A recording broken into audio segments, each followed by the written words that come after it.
আজকে আবারও চলে এলাম সন্ধ্যে স্ন্যাক্স নিয়ে। চলো তাহলে দেখা যাক। সন্ধেবেলায় তো মনটা চায় কিছু খেতে, তাই না? আমি এখানে একটা পাত্রে বেসন নিয়ে নিয়েছি।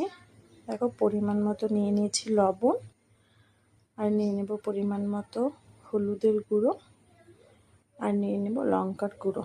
এখানে কিন্তু আমি ঝাল লঙ্কার গুঁড়োই ব্যবহার করছি। আর দিয়ে দেব হাফ চা চামচ খাওয়ার সোডা। এবার এটাকে ভালো করে মিশিয়ে নেব। শুকনো উপকরণটা ভালো করে মিশিয়ে নিতে হবে। তারপরে জল দিয়ে একটা পাতলা ব্যাটার বানিয়ে নেব। ব্যাটারটা কিন্তু গাঢ় হলে হবে না, ব্যাটারটা কিন্তু পাতলাই করতে হবে। আমার ব্যাটারটা গুলানো হয়ে গেছে, আমি এটাকে 10 মিনিট রেস্টে রেখে দিব।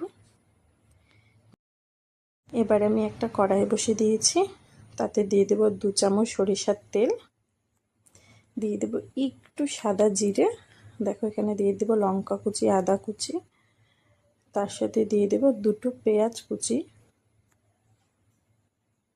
এটাকে একটু ভালো করে ভেজে নিব।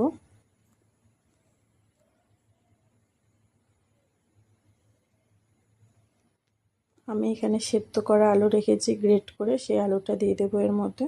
এখানে আমি 2টো আলু দিয়েছি। এর মধ্যে দেবো পরিমাণ মতো হলুদ, লবণ আর লঙ্কার গুঁড়ো। এবার এগুলোকে ভালো করে মিশিয়ে নিতে হবে। আমি এর মধ্যে 2টো মশলা দিয়েছি, একটা দিয়েছি সানরাইজের গরম মশলা, আর দিয়েছি ম্যাগি মশলা। ম্যাগি মশলা দিলে কিন্তু টেস্ট খুব সুন্দর আসে। আমার কিন্তু ভেতরের গ্রেভিটা তৈরি হয়ে গেছে। এবার আমি পাউরুটি নিয়ে নেব। পাউরুটি দেখে বুঝতেই পারছো আমি কি বানাচ্ছি।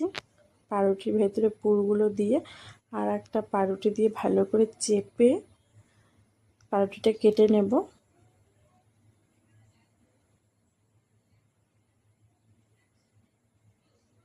আজকে কিন্তু আমি বানাচ্ছি ব্রেড পকোড়া।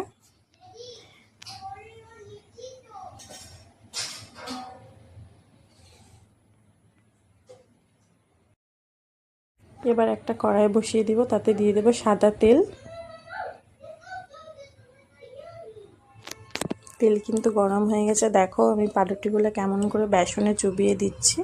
সময় খেয়াল করবে আগে কিন্তু যে মুখগুলো খোলা আছে সেগুলো চুবাতে হবে, তারপরে পাউরুটিটাকে ভালো করে চুবিয়ে তেলে ছেড়ে দেব।